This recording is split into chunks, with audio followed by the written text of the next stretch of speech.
Hi there, and welcome to another Mickey's Roundtable adventure where we explore everything Disney, one themed adventure at a time. The theme for this adventure, walking. Walk through attractions specifically.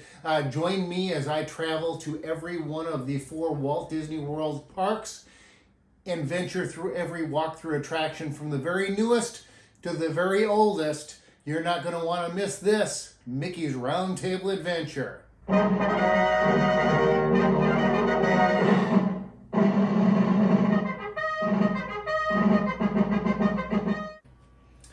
So the genesis for the idea for doing a video on all the various walkthrough attractions at Walt Disney World came from the announcement at this year's D23 2024 out in Los Angeles about the new Cars area and Villains Land coming to Magic Kingdom, and the subsequent announcement that they were going to be putting Cars in the middle of the rivers of America, shutting down the rivers of America, Sawyer Island, and the Liberty Square riverboat. So I decided to try and incorporate those attractions into as many videos as I could. One, to kind of explain why I think they're so valuable and so fantastic and they should be saved. And if they do the unthinkable, I'd want to get them on video and experience them and share those experiences as much as I could. So what exactly constitutes a walk-through attraction? There's lots of areas in all of the different parks that you walk through. You can walk down Main Street USA at Magic Kingdom. Is that a walk-through attraction? For me, it needed to be something that had a limited access. It was an area that you could only go through during the certain times that Disney has those areas open. Examples of areas that do not fit that definition: at Animal Kingdom, for example, the Oasis. When you come into the park, there's some trails there that you can go through, but they're not an attraction in and of themselves. Discovery Island, in and around the Tree of Life, that's a cool place to check out, but I don't think they have any kind of closing hours, opening hours, closing hours, and anything like that. It's cool. You can go right up to the Tree of Life and see the giant sculptures on there. I'll call that one an honorable mention. Also at Animal Kingdom there in Dinoland, USA, the Cretaceous Trail, which I think used to have a lot more to it in the past. Now it's just an area for meet and greets. I didn't include that one as well. The other qualification is the area part of another attraction, a pre-show. For example, if you go to Hollywood Studios and the Walt Disney Presents attraction, it's really cool. It's like a museum in there, and you can walk through, and if that's all you want to do, you could do that. And I thought about considering that as a walkthrough attraction, but it's kind of the pre-show for the movie that you see about the life of Walt Disney, so I didn't include that one. Similarly, very much like a museum, because it is the Hall of Presidents. You can walk in through the rotunda, and there's all kinds of display cases with actual artifacts from presidential libraries and museums and things around the country. So I did not include those in my walkthrough attraction experience video here as well. For the adventure, I decided to start at Epcot at the Journey of Water inspired by Moana. I got the name right. Usually it's awkward. That is the newest attraction at Epcot, the newest walkthrough attraction at Walt Disney World. That opened just last year in 2023. It's not a bad attraction. It was kind of rainy and drizzly a little bit when I was there. It would be much better on a very hot summer day. It's not terrible. Moana, of course, is a very hot property with Disney right now. As I'm recording this, Moana 2 is slated to come out here in the not too distant future. It's November 2024 right now. I did a whole video on the Moana Journey of Water inspired by Moana back right before it first opened. I was able to get an advanced preview, and so I did a video on that if you want to check that out on the channel here. You enter the attraction and it's a one-way experience. You go through and there's various interactive water features and signs and information about the actual Journey of Water, an educational aspect to it. From Epcot, I headed on over to Animal Kingdom. That's where the most walkthrough attractions are. Animal Kingdom has live animals, real animals. It's kind of a zoo, but it's much more than just a zoo. There are trails that you can take where you can see live animals. The first trail that I took there at Animal Kingdom, the Gorilla Falls Exploration Trail, the entrance to that is right next door to the Kilimanjaro safaris, so you can ride on a truck and see animals, or you can walk through and see exhibits with animals as well. And then as you get off the Kilimanjaro safaris, the exit is right next to the Gorilla Falls Exploration Trail as well. It's in the Africa area of the park, and it is themed to the fictional town village of Harambe, or right outside of that fictional town village. That's cool. You go through and you can see there's a hippopotamus area, and they actually swim under the water, and you can look through the glass and see them. That's very cool. And of course, it's Gorilla Falls Trek, Jungle Trek Trail, whatever it's called. And you can actually see some gorillas there and a number of different animals. It's a pretty neat experience. It's on par with any zoo that you can ever go to. Also next door to that is the Wildlife Express, a train which will take you to Rafiki's Planet Watch. So the only way to get to Rafiki's Planet Watch is by that Wildlife Express train. It's a neat way to get there. It's a way to immerse you into the experience, kind of take you out of the Africa area, and then you go and you see backstage, and then you see exhibits on conservation and how Disney takes care of the animals, different things like that. There's an experience where you can actually draw the different characters. A Disney cast member will teach you how to draw an individual character. It was not going on when I stopped by there for this visit. I've done it before. It's kind of fun. And then outside the main building where the Planet Watch is a little petting zoo. So I'm in there and I'm looking at, there's little goats and different animals in there. And I see there's ropes up. So there's like a feeding station for the goats and the animals. And around it there's ropes. And I thought for a second, how in the world are they gonna keep the goats inside this little area with just ropes? And then I realized the ropes aren't there for the animals. They're for the guests, to keep the guests out of the animal exclusive areas. And then of course I thought, how are they going to keep guests out with just ropes? That doesn't work anywhere else either. Anyway, it's fun and a nice little side area that you can get to. So I was going to do these in order from the newest walkthrough attraction and work my way backwards, but I'm going to go out of order a little bit here.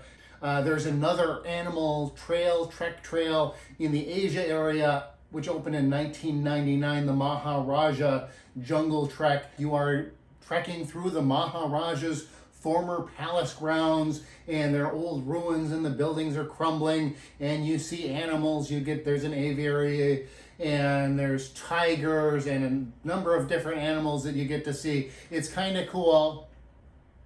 So Sawyer Island and the Rivers of America over at Magic Kingdom are not the only beloved areas and attractions that are on the chopping block. Yeah, they're getting rid of Dinoland USA at Animal Kingdom as well.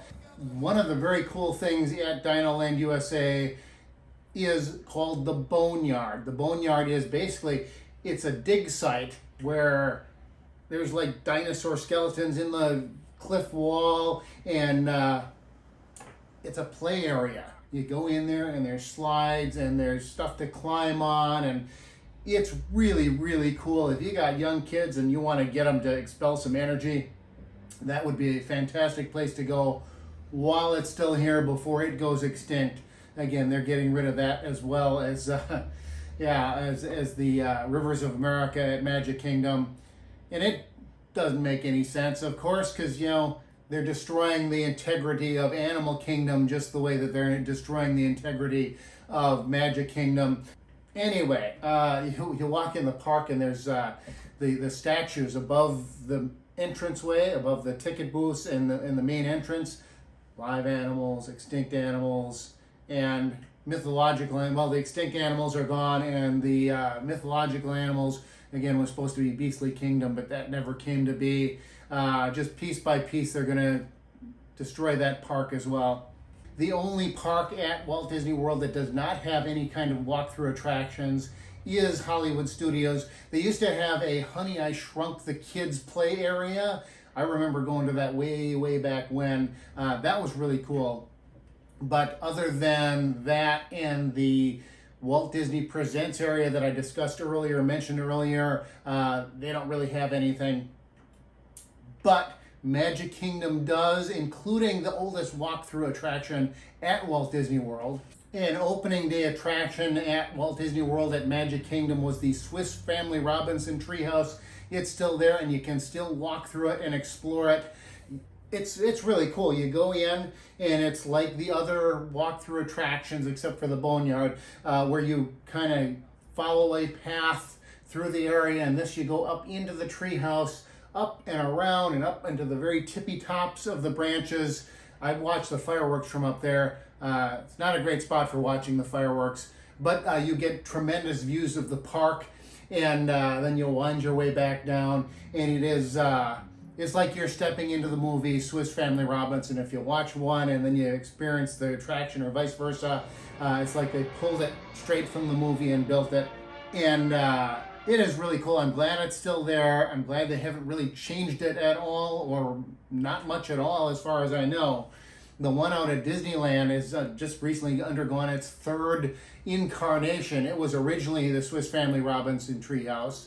It became the Tarzan Treehouse, and now it just recently underwent another transformation to the Adventureland Treehouse, inspired by the Swiss Family Robinson.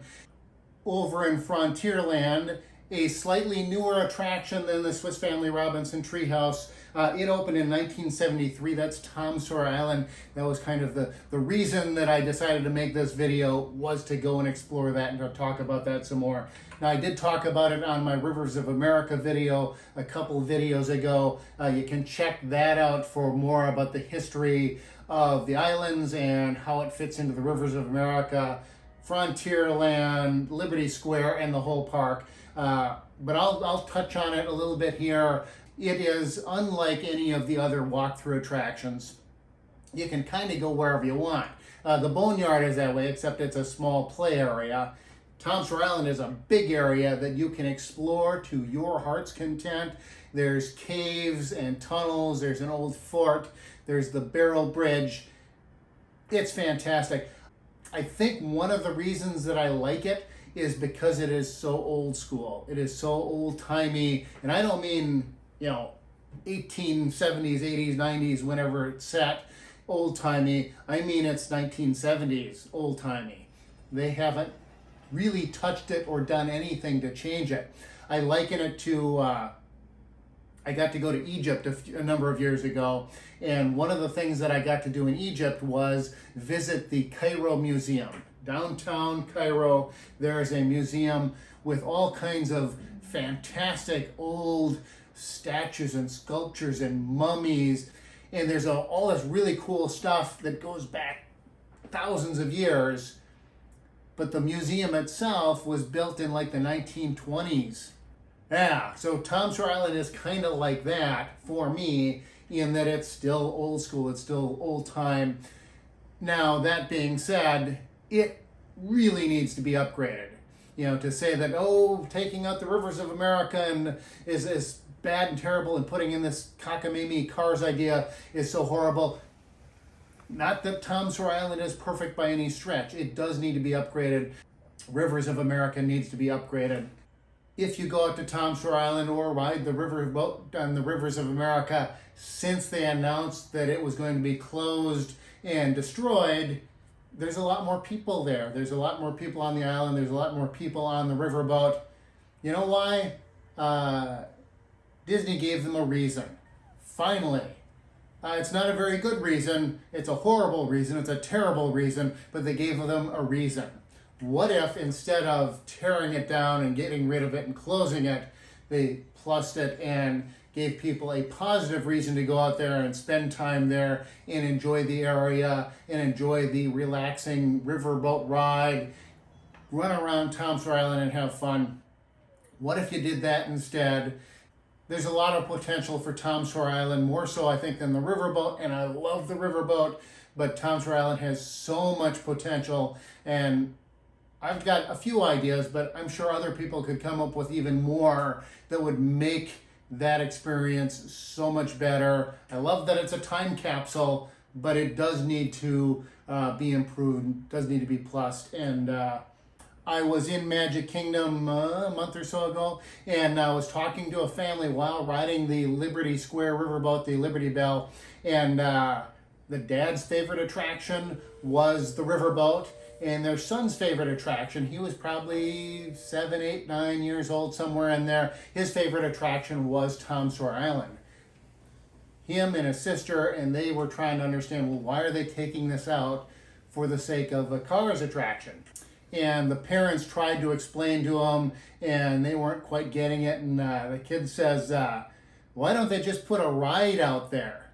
I think the kid's smarter than all the executives and all the Imagineers at Disney combined. I mentioned the Adventureland Treehouse, Swiss Family Robinson Treehouse out at Disneyland. It's in its 3rd iteration. Currently, Test Track is undergoing a refurbishment. That's going to be its 4th iteration, yet they've done nothing to improve Tom Sawyer Island. Improve it, plus it. Get something out there that would attract more guests and would be able to accommodate more guests. Here's my idea.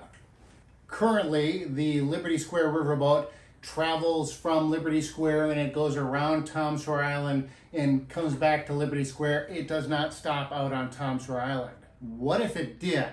What if instead of leaving Liberty Square and not stopping, you put another stop out there? You build a brand new big dock that it could accommodate the riverboat there at the island. You could get a lot more people out to the island. The riverboat can accommodate 900 people an hour. Tom Sawyer Island rafts can accommodate 55 people per raft, and they have 4 rafts, and it takes, maybe 5-10 minutes to get out there and back a couple of times. The rafts can't accommodate ECVs. They can do like 1 wheelchair at a time, but that's it. But if you had the riverboat stopping out there, you could have all the ECVs and wheelchairs. There would be no restrictions to any guest using those conveyances to go out to the island. Of course, Tom Sawyer Island, it is not in any way, shape, manner, or form ECV or wheelchair friendly at all. So that's the first thing I would do. Around the island, I would widen the paths, take out the steps, widen the bridge between the 2 islands, make it accessible to ECVs and wheelchairs. The restaurant that is on Tom Sawyer Island, Aunt Polly's, that hasn't been open since before COVID. You would reopen that. Another reason for people to go out there. They keep taking away reasons for people to go out there and say, why isn't anybody going out there? They're not adding anything, but they keep taking away things.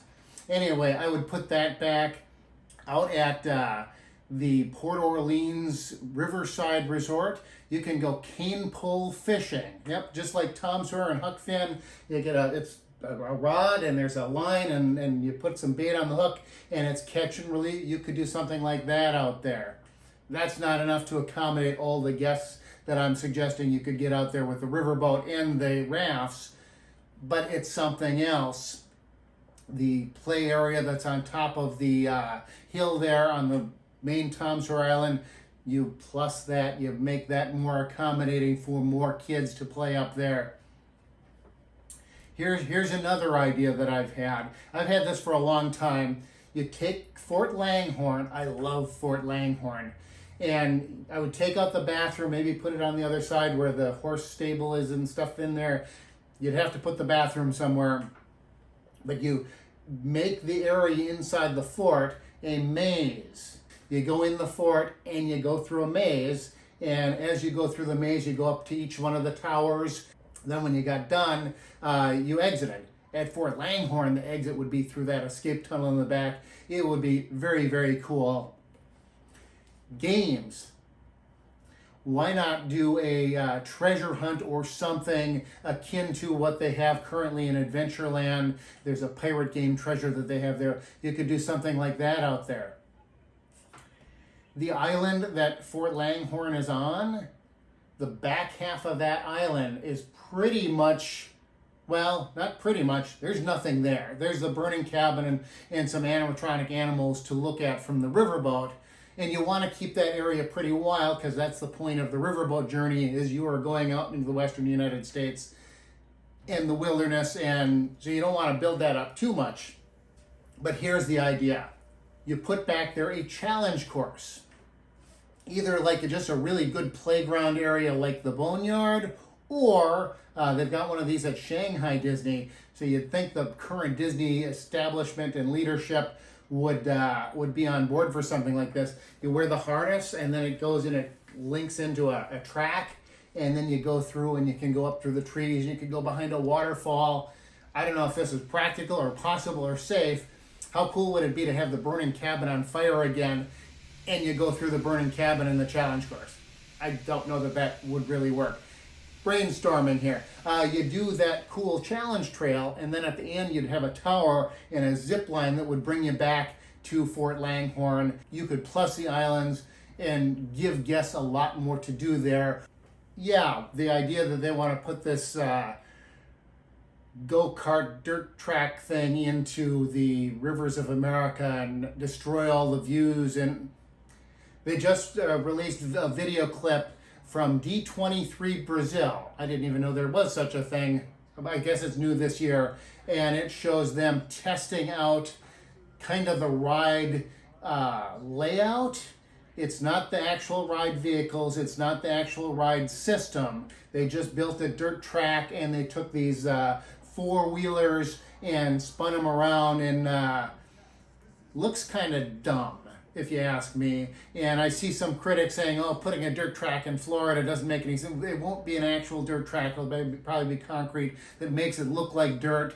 But it's supposed to be a trackless ride system, which is kind of cool. New technology, new ride system, yay.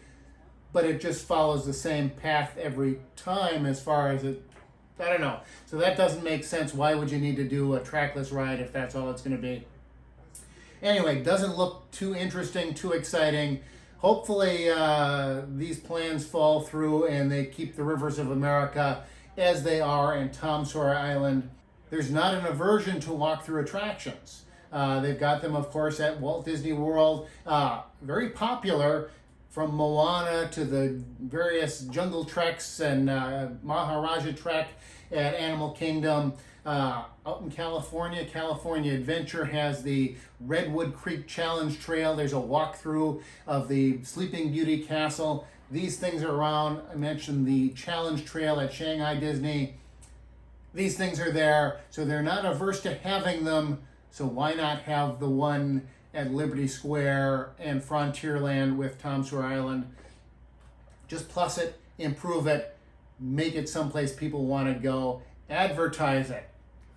I'm going off on tangents here. When you come into Magic Kingdom, and on the right-hand side, there's the Tony's Town Square restaurant, and next door to that is a gate that goes backstage, and there's a great big advertisement on there. It looks old-timey, and it says, "Ride the riverboat, the SS Marceline," which is a neat nod to Walt Disney's hometown. But why are you not advertising the actual riverboat that you have that people can actually ride at Walt Disney World and Magic Kingdom? They could maybe bring people out to the island and really plus the island. Here, I'm going to show you this. So this will be the last thing. 1988 was my first visit to Walt Disney World, and this was a book that we got as a souvenir. And there's different chapters here for the different lands, different areas. And there's Frontierland there. Oh, look at that. Tom Sawyer Island, the Barrel Bridge. They're advertising it. They're letting people know that what's there. Here's Liberty Square. And, oh, look, it's the riverboat. And at the time, they had the Mike Fink keel boats. And, yeah, they advertised it. They let people know it was there. Nowadays, people have no idea what it is, how it works, where it goes. And it is such a fantastic area of the park. Anyway, I digress. I'm going to wrap up this video. I think my next video is going to be Hidden Mickeys at Epcot. I'm going to go and check that out, and because Mickey's birthday is coming up here in a couple of weeks, so I'm going to do that for Mickey's birthday. And then I might do some other videos that also involve Tom Sawyer Island and or the riverboat in the coming days, coming months, before they close it forever. Hopefully not, but if they do, I want to get those videos done as well. So anyway, if you like the video, please hit the like button. If you like the other videos, subscribe to the channel. And until next time, this has been another Mickey's Roundtable Adventure.